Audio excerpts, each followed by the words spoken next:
ஜல்லிக்கட்டு போராட்டத்தில் நடந்த வன்முறை சம்பவங்கள் தொடர்பாக உயர்நீதிமன்ற நீதிபதி விசாரணைக்கு உத்தரவிட வேண்டும் என்று தமிழக காங்கிரஸ் கட்சி தலைவர் திருநாவுக்கரசர் வலியுறுத்தியுள்ளார்.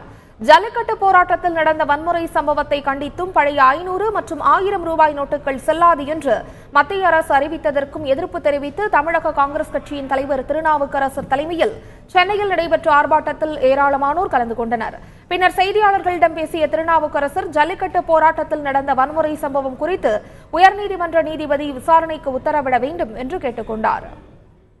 மக்களுடைய அவதியை வெளிக்காட்டுகிற விதத்திலேயும் மத்திய அரசுக்கு அழுத்தம் தருகிற விதத்திலேயும் தொடர்ந்து இந்திய நாடு முழுவதும் கண்டன ஆர்ப்பாட்டங்கள் நடக்கிறது.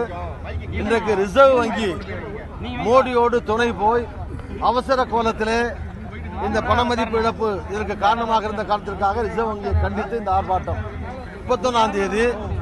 இதனாலே ஏற்படுகிற தேசம் முழுவதும் எழுந்துள்ள பிரச்சனைகள் குறித்து கருத்தரங்கம்.